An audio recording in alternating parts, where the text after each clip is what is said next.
Donc au niveau des fonds perdus, on sait que pour tout document imprimé, il faut que quand on a soit un bloc de couleur, soit une image qui arrive au bord de la page, il faut le faire dépasser à minimum 5 mm au-delà du format de la page. Ça peut être plus, ça peut être moins, selon les spécifications de l'imprimeur. Quand on sait pas, on met 5 mm minimum. Par rapport à ça, il y a plusieurs petites choses. On peut placer dans le document, dans la fonction fichier format de document, on peut placer ce qu'on appelle des repères de fonds perdus à 5 mm. C'est-à-dire que là, il va placer un petit repère qui se matérialise en rouge tout autour de la page. Mais c'est juste un repère. Et ça va nous servir, ça va nous aider à placer les visuels, par exemple, bien, comme ces repères sont magnétiques, bien à 5 mm. Donc quelquefois, ça nécessite un petit recadrage du visuel pour être sûr qu'il y ait bien suffisamment de matière tout autour. J'en profite pour préciser que quand on doit agrandir une image Photoshop, on la déforme jamais. C'est-à-dire que quand je tire sur ma petite poignée, j'appuie sur la touche majuscule de façon à rester dans une homothétie. C'est-à-dire que jamais je fais ça. Là, je l'ai déformé, ça tire sur les pixels et ça se voit. Donc là, l'idée, c'est d'aller recadrer tous mes visuels, rajouter la matière quand il y a besoin.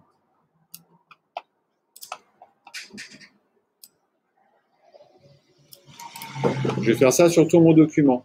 Ensuite, au niveau des fonds perdus, quand je vais exporter mon PDF pour l'impression, je vais le mettre sur le bureau, il va falloir que je fasse gaffe à un petit truc. C'est que je lui spécifie dans mon PDF, on va faire un truc un peu propre, je vais lui mettre les traits de coupe, et au niveau des fonds perdus, est-ce que je veux qu'il me les fasse apparaître dans mon PDF ou pas? Si je lui laisse comme ça, fond perdu 0 mm, bien qu'il soit présent dans mon document InDesign, je vais lui demander de m'afficher le PDF quand il aura fini, exporter.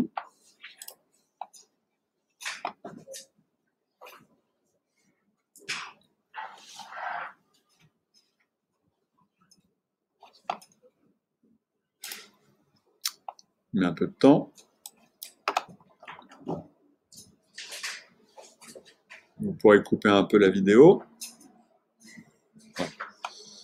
Là, si je vais jusqu'à... Voilà. Là, vous voyez que j'ai mes traits de coupe. Il ne me fait pas figurer les fonds perdus, bien qu'ils soient présents dans mon InDesign. Parce que c'est un choix quand je fais mon PDF. Donc, je recommence. Fichier, exporter, PDF. Enregistrer, passer. OK.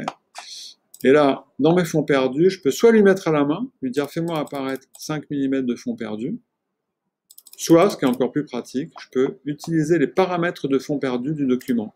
Et il va se servir de ce que j'ai paramétré dans le format de document, les petits filets rouges qui sont à 5 mm. Et donc, il va me faire apparaître 5 mm de fonds perdus.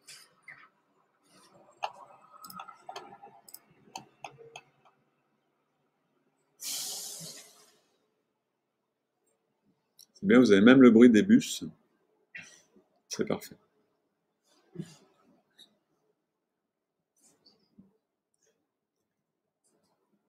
Et la prochaine fois, je prendrai un fichier moins lourd. Pas que le PDF mette 2 minutes à chaque fois. Et là, vous voyez qu'il m'a bien fait apparaître mes fonds perdus. Et j'en profite pour ajouter un petit truc. Vous voyez que vous avez aussi dans le format de document ce qu'on appelle la link block. La link block, c'est quand on veut faire apparaître des choses en dehors du format du document. Si je la mets à 30, tous les éléments qui seront dans cette link block, je fais un bloc de couleur, donc c'est en dehors du format du document, ça n'apparaîtra pas sur la page imprimée, néanmoins, je peux les faire apparaître au PDF en précisant ici aussi, est-ce que j'inclus la zone de link block ou pas. C'est assez pratique quand on fait du packaging, par exemple, on met tout un tas d'infos qui sont en dehors du document, les formes de découpe, un tas de données techniques, ça peut servir à ça, la ligne bloc. Voilà, en gros.